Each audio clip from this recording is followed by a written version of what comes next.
Moi, ça t'aime pas bien. Parce que je n'y a pas entre choses et Salut, bienvenue dans ce nouveau cours de la langue Yimba. Aujourd'hui, nous allons voir les marqueurs du futur. Et ces marqueurs du futur là sont de plusieurs. Il existe plusieurs marqueurs de futur dans la langue Yimba. Et qu'est-ce qu'un marqueur? Un marqueur, c'est tout simplement un mot ou un ensemble de plusieurs mots qu'on place devant un verbe pour symboliser le temps verbal auquel on se retrouve. Là, c'est la première fonctionnalité, symboliser le temps verbal. Puisque si on est au futur, les marqueurs du futur et du passé sont différents. Et la deuxième version, c'est pour marteler pendant la conjugaison pour que notre internaute ou pour que notre interlocuteur comprenne de quoi est-ce qu'il s'agit ou bien comprenne avec une précision beaucoup plus élevée à quoi est-ce que vous faites référence. Et à cet effet, en Yangba, il existe 4 futurs et aussi 4 marqueurs de futur. Il y a le futur 1, le futur 2, le futur 3, le futur 4 et voilà ces futurs-là. 1, 2, 3 et 4. On utilise souvent dans la langue Yangba, tous ces futurs 1, 2, 3, 4 sont l'équivalent d'un seul futur dans la langue en français et dans les autres langues. Mais il existe jusqu'à 4 futurs simplement parce que en fonction de l'heure où l'événement s'est passé ou se passera dans le futur, on peut utiliser l'un des futurs. Par exemple, si l'événement du futur va se passer immédiatement ou dans au maxi 2 heures de temps, on utilise le futur 1. Si l'événement va se passer dans l'après-midi, alors on utilise à cet effet le futur 2. C'est-à-dire que quoi? Si l'événement va se passer au-delà de 2 heures de temps ou dans l'après-midi dans une même journée, on utilise le futur 2. Maintenant, si l'événement va se passer, il y aura de cela plus d'une journée. Alors, on utilisera le futur 3. Plus d'une journée, au-delà d'une journée, c'est le futur 3. Même déjà à une journée, c'est le futur 3. C'est-à-dire que quoi? Si peut-être vous parlez d'un événement qui se passera demain matin, si aujourd'hui vous êtes le matin et que ça se passera demain matin, vous pouvez déjà utiliser le futur 3. Maintenant, on va utiliser le futur 4. Lorsque l'événement va se passer dans une semaine ou au-delà d'une semaine, ça peut être même dans 1000 ans. J'espère que vous avez compris comment est-ce que ça marche avec ces futurs-là, puisqu'il y a 4 futurs. Et tout ça, c'est l'équivalent d'un seul futur. Là, c'était un rappel avant que je vous explique, avant que je vous donne ces marqueurs de futur 1, 2, 3 et 4. Le futur 1, le marqueur du futur 1 est il ne faut pas confondre si à avec les deux caractères inversés s'entendent, c'est le marqueur du passé 1. Celui-ci se lit en élevant la vibration de la voix très rapidement. Alors que celui-ci se lit en rabaissant plutôt. Et ça c'est pour le passé 1. Là c'est pour le futur 1. Donc, en fin de compte, nous avons pour notre futur 1. Je vais illustrer. Je vais faire la conjugaison en utilisant ce marqueur de futur 1 pour que vous voyez beaucoup plus. Prenons l'exemple du verbe le corps. Le corps, ça signifie rentrer. Ça, c'est parce que ça a le ton moyen. Maintenant, le corps avec le ton haut, si ça avait le ton si ça avait ce ton haut, ça devait être gonflé.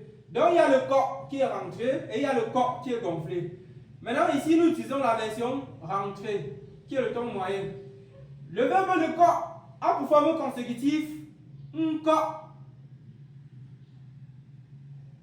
Et pendant la conjugaison, qu'est-ce qu'on dira au futur 1? Au futur 1, on dira mengeko, uko, aiko, pegeko, peko, poko. Mengeko, je rentrerai. Uko, tu rentreras. Aiko, il rentrera. Pegeko, nous rentrerons. Peko, vous rentrerez. Poko, ils rentreront. Mengeko, uko, ako, pegeko, peko, poko. Donc voilà comment est-ce que ça marche. Vous voyez qu'ici, il n'y a que si. Il n'y a que ça qui est placé devant le verbe. Et sachez que, quel que soit le temps verbal que vous avez devant vous, les marqueurs que je vais vous donner aujourd'hui au futur 1, futur 2, futur 3, futur 4 resteront inchangés. Ce n'est que le verbe qui changera parce que le verbe aura une terminaison ou bien parce que le verbe subira des modifications pour s'adapter au temps verbal. Et aujourd'hui, nous ne sommes pas en train de voir la terminaison du verbe pendant la conjugaison au futur. Nous nous concentrons aujourd'hui que sur les marqueurs. Ces marqueurs-là qui sont utilisés chaque temps, quel que soit le temps, quel que soit le verbe qu'on conjugue. Donc, les marqueurs, déjà, sachez que les marqueurs de temps verbaux dans la langue Yemba sont invariables.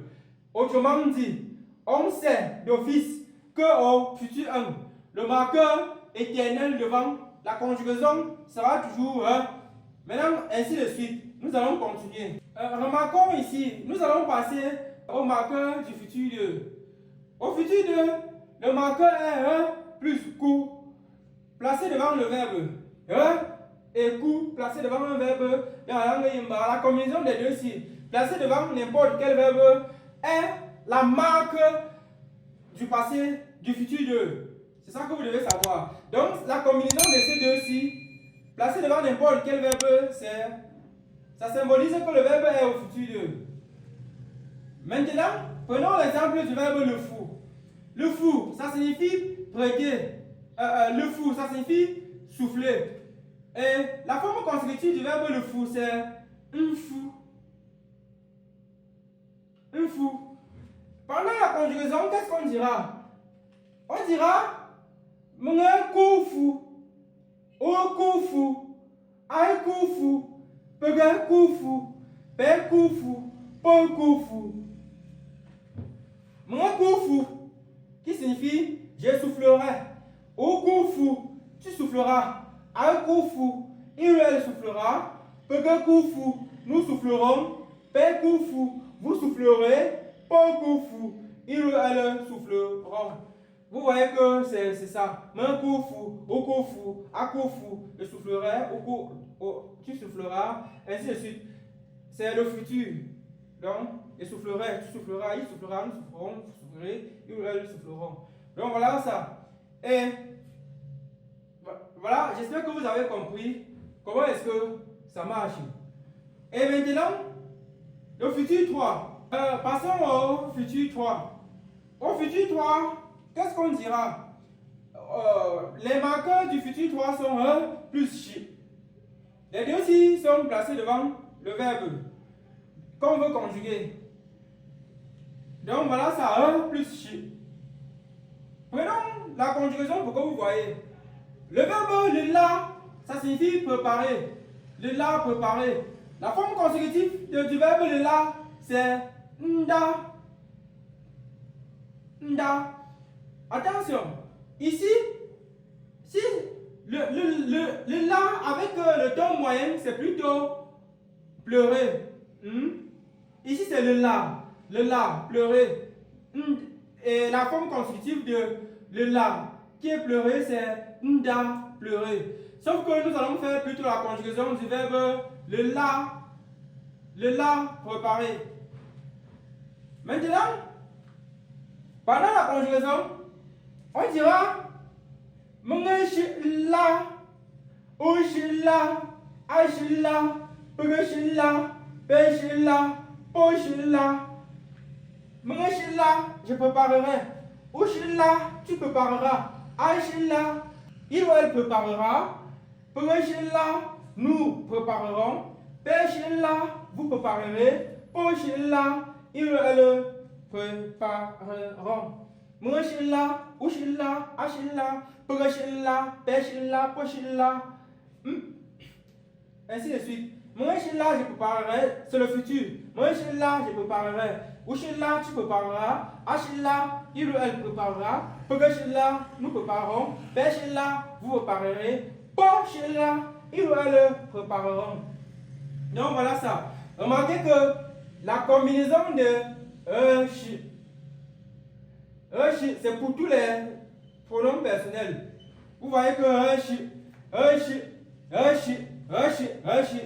C'est ça qui est utilisé ici. Donc, c'était pour les marqueurs du futur 3 dans la langue Yemba. Nous allons rapidement passer aux marqueurs du futur 4. Les marqueurs du futur 4 sont et fou. La combinaison de et fou, c'est ces deux combinaisons qui représentent donc les marqueurs du futur 4. Maintenant, faisons la conjugaison du verbe le ta. Le ta, c'est deviner. À ne pas confondre le ta qui est deviné à le ta qui est calé ou resté.